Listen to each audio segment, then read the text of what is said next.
I'm gonna need this after Last Guardian gets announced, because I'm gonna be shitting myself. Ha ha ha!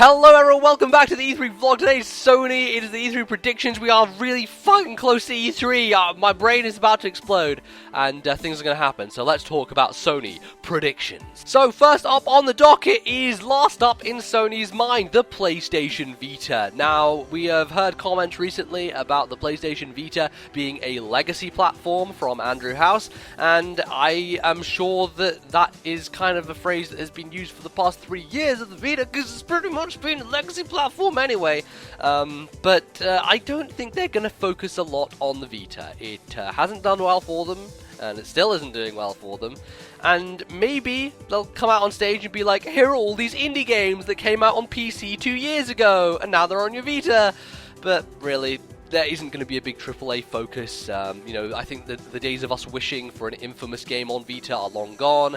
Any kind of AAA big budget thing. I think even the second Gravity Rush game is probably going to be moved to PS4. Apparently they're remastering the first one for PS4. So everything that the Vita had, everything that it had going for it, seems to be being stripped away, and it makes me very sad. Aside from your Danganronpas and your kind of Japanese anime RPGs, there's not going to be a whole lot of support for that system. But that's fine. I think people who like those kind of games are going to be satisfied to some extent. Japan generally does better on that front with the Vita, so yeah, there'll probably be some of those, but I doubt you'll see them at E3. If you're going to see anything about that, it'll be at TGS, so I guess hold your horses on the Vita. Maybe some new stuff will get announced then, but who knows. My second prediction revolves around Sony's most playful, creative, and one of my favorite studios. It's Media Molecule. Now, we know that they made Tearaway for the Vita, and that didn't do well, considering the Vita. And they're obviously remastering it for PS4 with Tearaway Unfolded. So we'll probably see some of that, but what I want to focus on is what else Media Molecule are going to be working on, because I'm sure they're doing a new thing.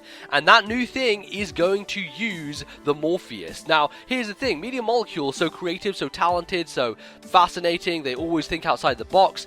Sony's Morpheus has to have some kind of compelling software out the gate, and I'm sure they're going to be doing a lot of Morpheus stuff at E3. Media Molecule are the best people to give that thing to. They are going to leverage all the features, make something really fascinating and fresh and creative and exciting, and it's probably the best way for them to push Morpheus. Now, will this be exclusive to Morpheus?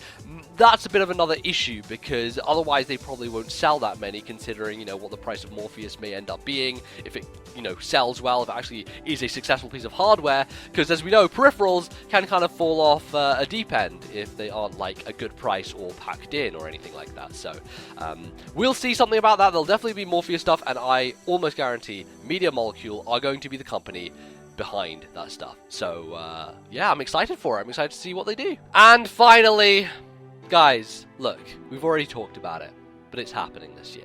The Guardian newspaper themselves have said that there are rumors, that they have sources that they trust, that The Last Guardian is going to be shown at E3. And what does that mean? That means that if it is shown at E3, it is coming out this year. They would not do this if it weren't. So, ladies and gentlemen, the Sony press conference will close with a one more thing from Shuhei Yoshida. Curtain pulls back. Fucking great trailer. The Last Guardian, October 2015. Drop the mic, walk off stage, win fucking E3. And that, my friends, is Sony. So now let's go to the tweet of the day, and this one comes from Harple, who says, new PS4 with 1TB, price cut for current models, longer look at Uncharted and Bloodborne DLC, and a PS Now release date for Europe. So that's quite a few things in there. We already know there's a PS4 1TB model coming, I believe. I think that was leaked a little bit early, so that is probably going to happen. Will they price drop the original PS4 though? That's another questionable thing, because right now, they're way ahead. They don't need to do a price drop. So if they do it or not, that's kind of a dependent thing. I'm not sure. Guaranteed we'll get more Uncharted. Absolutely. Bloodborne will probably have some more DLC. Maybe the Dark Souls 3 thing will be at Sony. Maybe it's at Microsoft. Who knows?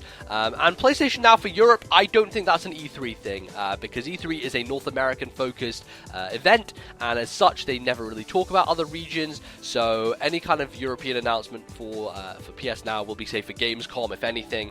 If not just randomly whenever. But yeah, that's some good predictions there. I think those are mainly going to come true. So we'll have to wait and see. And that is going to be me for Sony. So thank you for watching. And tomorrow we'll finish things out with the Nintendo E3 predictions. And I hope you guys are ready for it. It's going to be a fun time. So yeah, I'll see you guys then. Thanks for watching, and goodbye.